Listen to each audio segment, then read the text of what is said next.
Siapapun yang menikmati, menerima dan menggunakan hasil korupsi akan ditelusuri dan bisa terjerat pidana. Apakah orang terdekat Harvey mungkin bisa terjerat dalam kasus korupsi timah ini? Kita bahas bersama ahli hukum tindak pidana pencucian uang. Ia juga Dewan Pertimbangan Masyarakat Hukum Pidana dan Kriminologi Indonesia, Yenti Ganasi. Selamat sore Bu Yenti. Selamat sore. Bu Yenti, jadi apakah ada kemungkinan keluarga dari Harvey termasuk istri Sandra Dewi yang juga merupakan artis ini akan diperiksa dalam kasus korupsi timah? Ya, itu saya kira kalau ada korupsi ya, apalagi sampai 271 triliun, itu pasti harus menggunakan TPPU. Nah, ketika menggunakan TPPU itu apa? Bukan ada kemungkinan, sangat harus orang terdekatnya atau aliran dana dari tersangka korupsi itu kemana saja. Nanti akan kelihatan, itu akan kelihatan. Dan saya kok belum mendengar ya bagaimana tentang respon PPATK tentang hal ini ya, karena itu kan terjadinya 2015 sampai sekarang, sampai kemarin itu ketahuan.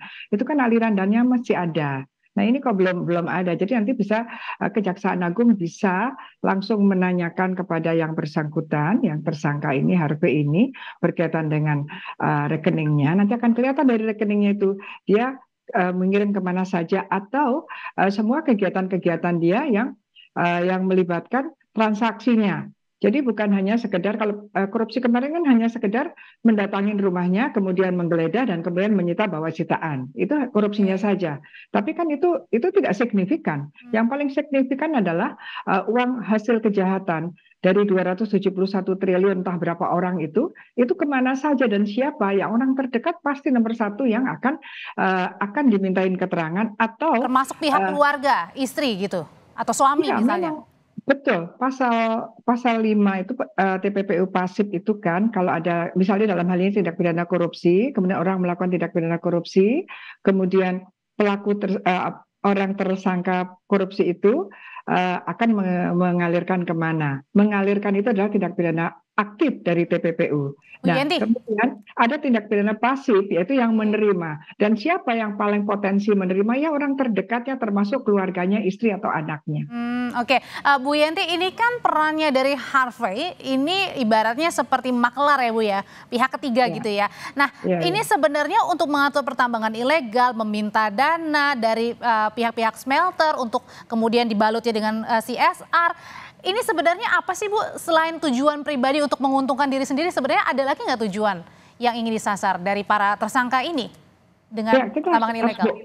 Ya, ini kan harus bongkar betul ya. Ini kan sebetulnya kan pertambangan ini awalnya tidak ilegal ya. Hanya kemudian ada orang-orang tertentu bahkan menghubungi mantan direktur dan direktur yang sedang jalan itu kemudian agar memberikan peluang untuk kerjasama perusahaan-perusahaan lain ya.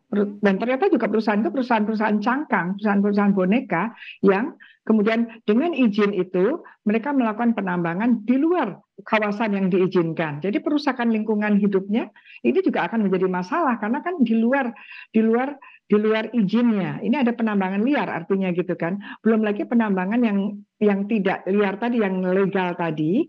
Itu kan biasa kalau sudah ada izin kemudian harus ada smelter, perusahaan smelternya yang menggunakan tuh perusahaan itu kemudian dia membuat sistem smelternya, kemudian ini nanti juga ada ekspornya, diekspor kemana, ini panjang, itu bisa banyak sekali siapa saja yang menikmati gitu ya, dan kemudian dari hasil penyewaan kan menyewakan peralatan juga proses tentang tata niaga komoditas timah ini, kemudian ada penyewaan peralatan. Pasti ini ada backing yang kuat juga ya Bu di dalamnya ya?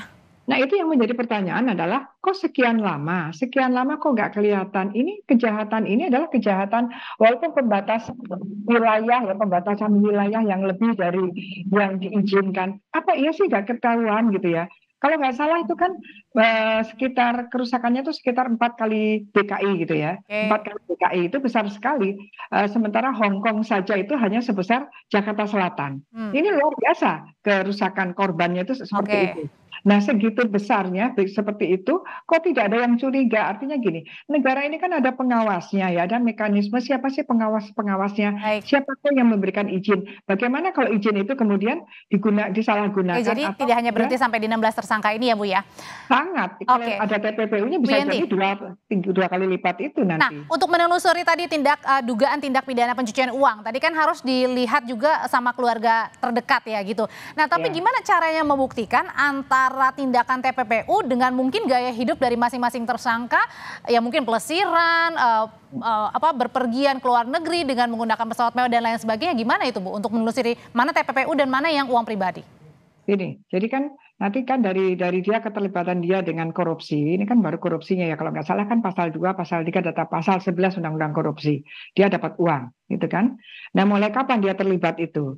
Terlibat itu kan nanti akan kelihatan tuh alirannya, aliran dananya. Nah, setelah dia dapat itu dia keluar, misalnya keluar untuk pelesiran, keluar untuk kalau nggak salah kan sempat membelikan, waktu itu menjadi sorotan ya, membelikan hadiah ulang tahun berupa private jet ya. Ya. Untuk anak kecil, itu kan sebetulnya sesuatu yang suspicious transaction, suspicious, sesuatu yang unusual, yang tidak biasa, yang mencurigakan gitu ya.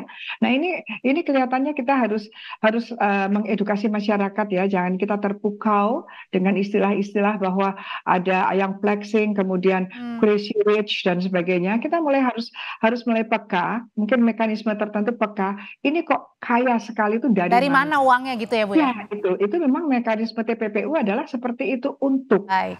negara melakukan satu tindakan-tindakan tertentu, bisa saja undercover tindakannya. Dilihat dengan penyelidikan ini siapa, bagaimana. Jadi jangan masyarakat juga dibuaikan, Baik. dibuat terpukau Baik. dengan orang kaya sekali dan dibiarkan akhirnya seperti ini. Sudah terlalu lama ini. Dan yang paling penting juga Artinya bukan apa? hanya tindak pidana korupsi, tapi aliran tindak pidana pencucian uangnya juga harus ditelusuri ya. Harus saya kira kejaksaan itu Baik. sudah sangat biasa itu Baik. harus dicari sampai siapa uangnya kemana Oke, alirannya dan baik. bisa Kalau kembali gitu. kepada masyarakat. Bu Yenti Garnasi, terima kasih untuk informasinya sore hari ini di Kompas Petang. Saya selalu Bu. Terima kasih.